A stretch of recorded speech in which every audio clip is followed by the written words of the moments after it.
3 months ago, in October last year, I was in Schaumburg, Chicago. I was in a perfect storm where I was awarded the Distinguished Global Alumni 2022 Award by College of Business, Northern Illinois University. That's not the story. As I stepped down from my acceptance speech, there was this professory, intellectual, handsome-looking white American gentleman who came to my table and spoke. Apa kabar? He said, we will be having a roadshow in Indonesia in January next year. Would you like to come and join? And within the same breath, I said, yes. So that was just like yesterday, and here we are in Yogyakarta, Indonesia today. What a beautiful world when we can use moments like that and like this to reach out for a broader worldview. Many thanks to the market-savvy Daing Marewa Professor Dr. Eric Jones and also Professor Robert Brickman for making this happen. Ladies and gentlemen, good afternoon. Kabare. Not too late to wish everyone Happy New Year 2023. I'm so excited to be back for the second time in more than 27 years in this mystical, beautiful, world-renowned city of Yogyakarta. I'm a sixth-generation descendant from Java. So Java is close to my heart. Iso ngomong Jawa.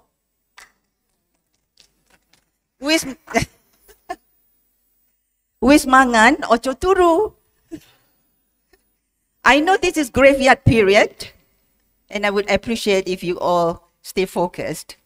Now, ladies and gentlemen, for the next 15 minutes, I'm going to talk on Who Cares Wind 2.0. It will focus on three elements and how technology can assist in these three elements. Number one, next slide. Number one, I'll cover the 10 global risks. Number two, I'll cover the mega trends that transcend into the generational societal layers. And the third element is the importance of data assets throughout this layering of risk. Ladies and gentlemen, the 2004 report, Who Cares Win, introduced the acronym ESG. It was endorsed by 20 financial institutions led by UNGC and United Nations Secretary General Kofi Annan, and got traction when PRI was launched by Global Compact in New York Stock Exchange in 2006. Who Cares Win connects the financial markets to the changing world. But today, I revisit the topic, Who Cares Win, and escalate it to 2.0. So it's Who Cares Win 2.0.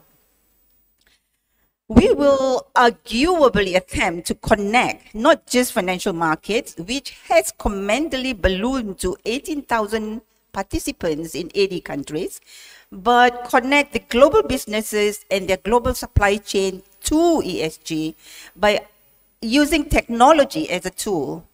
We will attempt to determine how technology can help allocate green capital efficiently to those who cares. As the topic says, technology for good. And this is the topic for the panel today. So number one, we are talking about the 10 global risks. Next slide, please. Last week was World Economic Forum in Davos. The Global Risk Paper, the 13th edition presented last week in Global Economic Forum was presented. The insightful report was done through an executive opinion and not an expert survey, which means these are opinions from corporate leaders like your panelists here. To debate the aspirational topic of Indonesia on the world map, allow me to start from ground zero of 2023, and then link this global risk presented in World Economic Forum in Davos with those three pillars established in G20 in Bali. So, what was the findings of the top 10 global risk? While societal risks like energy crisis and food crisis are top of the list, interestingly, 6 out of 10 of the long-term risks are all about climate and environment. But few leaders of today's generation have been through these kind of traditional risks around food and energy, while at the same time battling to save the planet. This calls for new type of leaders who can strategize the allocation of green capital. The report recommended that if we are going to look for solutions, there have to be some synergistic solutions. For example, a climate solution that can solve food crisis at the same time, or an alternative energy solution that can solve agriculture and green planet at the same time. This is nothing different from the survey outcome that Professor Robert Blinkerman has presented. Arguably, these synergistic solutions could be the thought process of how the three pillars was derived in G20 in Bali. Pillar 1 of global health and livelihood crisis can synergistically be solved with Pillar 2, which is sustainable energy transition, and using Pillar 3, digital transformation as the tool to achieve impact in the allocation of green capital through technology. And this is exactly the solution we are demonstrating in this panel. We have Panta Solution, which is Southeast Asia's only carbon emission software provider, whose target has been validated by SBTi, and they can assist the issue for Pillar 2, which is sustainable energy transition. And we have HGC Firm Solution provider for Pillar 3, digital transformation for financial inclusivity that embraces the underserved communities by applying everything that's inclusive, including Maqasid al-Sharia. Number 2, the global megatrends that transcends into the society.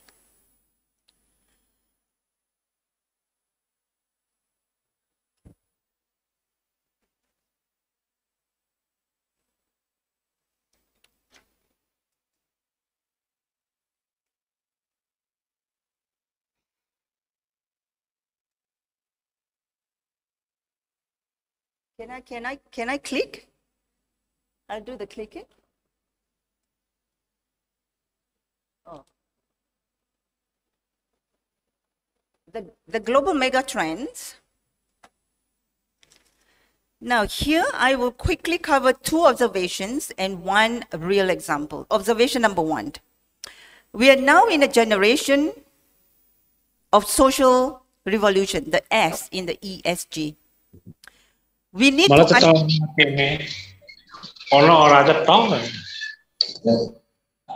banget, Mas. Dasar jenengan ini. Ada di Duta Wacana. Saya kenal Pak Hestu jangan ya? Hestu Benek di. Can somebody handle the technology? We're talking about technology. Thank you. So observation 1, we are now in a generation of social revolution. This is the S in the ESG. We need to understand this generation. There are basically 3 generation revolution, yeah? The first industrial revolution focuses on less opportunities. They work for survival. They have no choice. Their boss are always right, and they call this loyalty. The second Dosen sing ketok mau gur Hasrul. Hasrul kak. Ini bapak.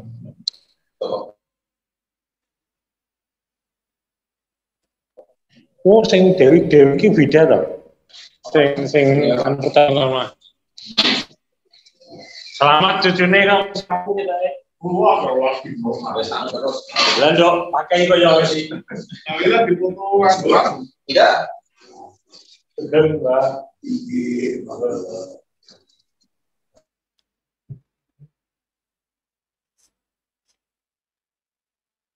In the interim, we led Professor Jones to enjoy the three ladies. You're very fortunate to have three ladies next to you. This is called diversity. And when you talk about sustainability and ESG, you need ladies. All right. So we talk about the three generational revolution. The first is an industrial revolution, where there's less opportunities. People work for survival. They've got no choice when they choose work. Boss are always right, and they call it loyalty. Now, the second revolution is information revolution, which is our generation, the baby boomers, my generation. So it's not for survival, it's for standard of living. So loyalty never really exists. Our generation has got many choices, even information is free. Now, today is social revolution. Already their standard of living are taken care of by their parents. And this generation have got everything from car to telephone to holidays. Today, they just look for quality of life, work, their role and opportunities, the rewards, and towards improving the quality of life, which means protecting the planet Earth. So this social revolution needs to be met at workplace. The S that can impact green capital allocation and investment decision making. The S that can impact the global supply chain and thus impacting the financial performance of the public listed company you're investing. And the S that has been used by Tesla employees in social media.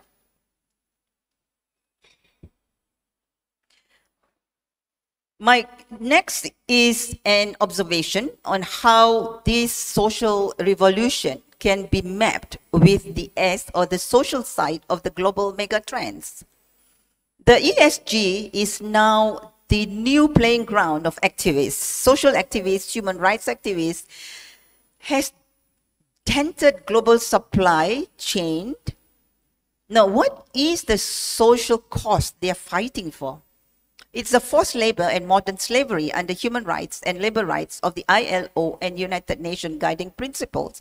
So this Forced Labor and Modern Slavery Act, that was just conversation, but now has been approved by Parliament as law and implemented effective January 1st, 2023 this month, in UK, Germany, Australia, New Zealand, Canada, and US is responding to the pressure of the social revolution generation for quality of life.